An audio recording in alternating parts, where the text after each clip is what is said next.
There's a specific kind of pain that is different from all other pain. It is not the pain of failure or loss or hardship. It is the pain of looking back at your own life and realizing that the damage was done by your own hands, through your own choices in moments when you had every opportunity to do something different. That pain has a name. It is called regret. And what makes regret so uniquely devastating is that it arrives too late to be useful. Most people do not think about regret until they are deep inside it. They are too busy living, reacting, surviving the day-to-day to stop and ask themselves whether the choices they're making right now will be something they look back on with pride or with a heavy, sinking sense of loss. This is not a conversation about dramatic mistakes or catastrophic failures. This is about the quiet, ordinary things that millions of people allow to slip away. Things that feel replaceable in a moment, but turn out to be completely irreplaceable with time. The first thing people regret far too late is not telling the people they love how much they actually meant to them. Everyone assumes there will be more time, more dinners, more phone calls, more visits, more chances to say the things that need to be said. And then one day, without warning, that person is gone, and all those unsaid words become a weight that never fully lifts.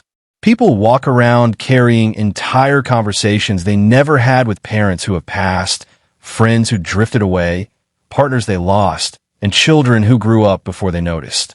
The words were always there. The love was always there. But the moment passed, and it never came back. You are not promised another conversation with anyone. The people in your life right now, the ones you take for granted because they're always there, are not guaranteed to be there tomorrow. Say what needs to be said today, while you still can, while it still counts, while the person you love can still hear it. The second regret that destroys people slowly is spending decades in the wrong career because they were too afraid to pursue what they actually wanted. This is more common than any workplace survey will ever capture. Millions of people go to jobs every single Monday morning with a quiet, simmering sense that this is not where they were supposed to be. They stay because of the salary, because of the stability, because of what other people will think, because starting over feels terrifying. And years pass, then decades, and suddenly they're 55 years old, exhausted from a career that never fulfilled them, looking back at a younger version of themselves who had real dreams and real passion and real fire, and wondering exactly when and why they gave all of that up. The tragedy is not that they chose security. The tragedy is that they never even tried.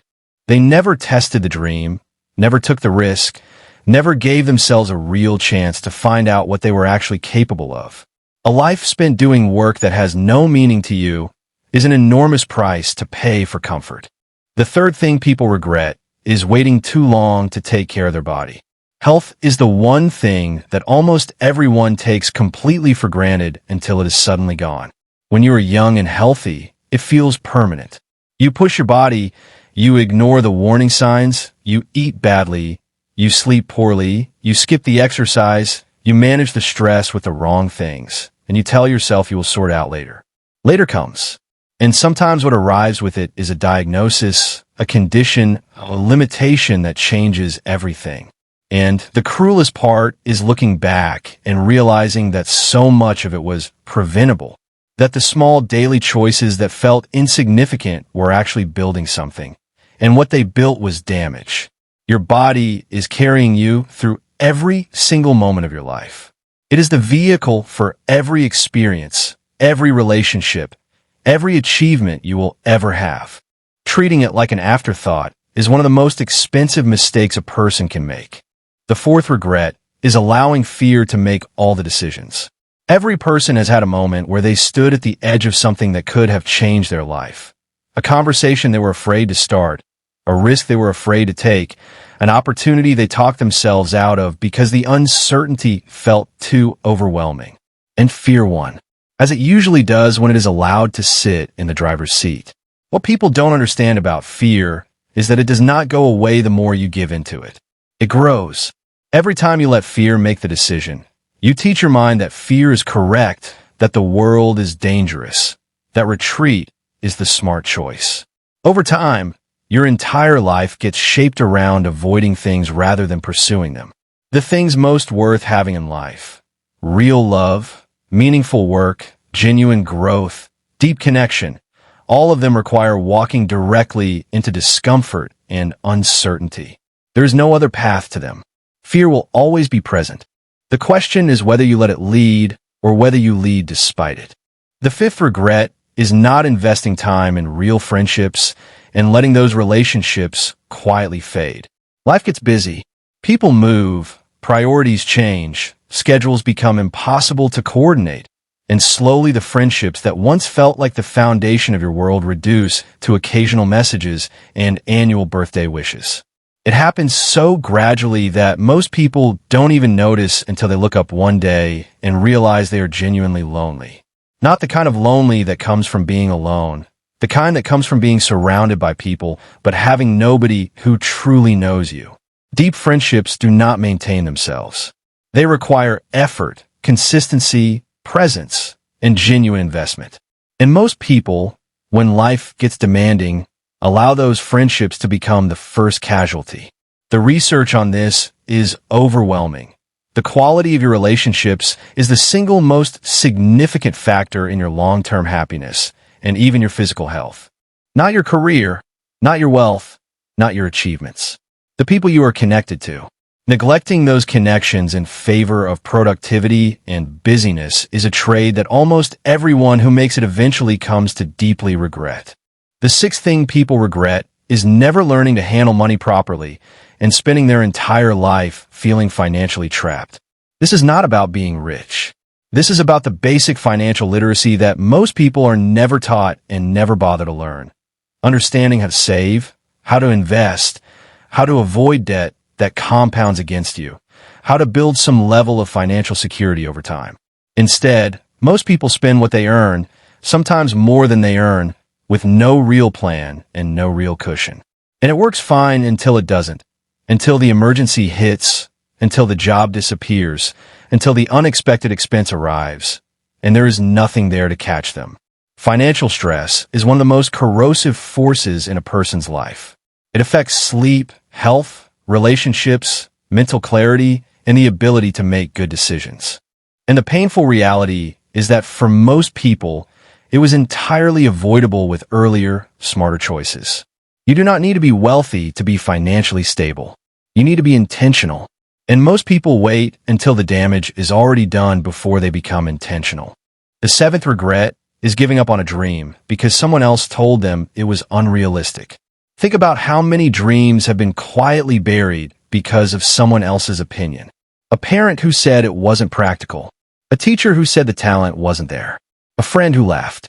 A partner who didn't believe. A voice in their own head that had absorbed everyone else's doubt and made it their own. Dreams do not require anyone's permission or validation, but they do require the courage to protect them from people who cannot see what you see. The world is full of people who are quietly living with the ghost of something they once wanted, something they gave up not because they failed at it, but because they stopped before they ever gave it a real chance. They let someone else's limited vision become the ceiling of their own life.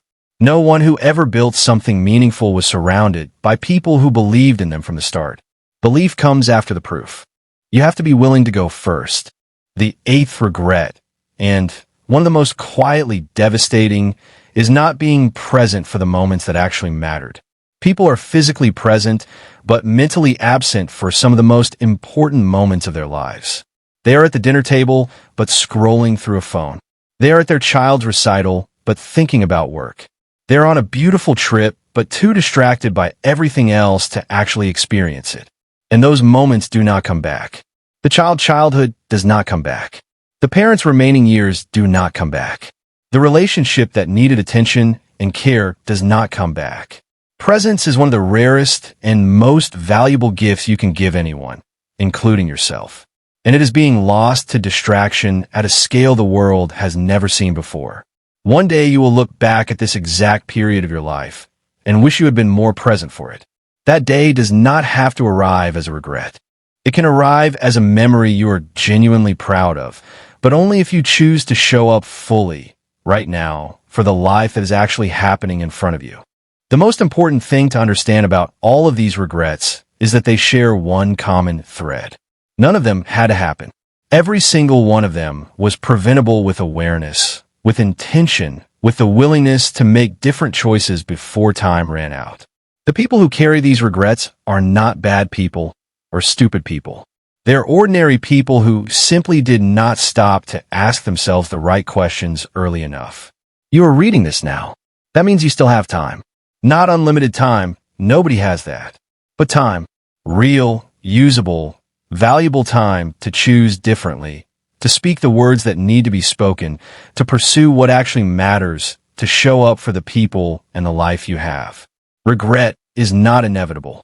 It is a choice made by default when we refuse to make better choices on purpose. The future version of you is being shaped right now, in this moment, by the decisions you make today. Make sure that future version has reasons to be grateful rather than reasons to grieve. You already know what needs to change. The only question that has ever mattered is whether you're going to do something about it.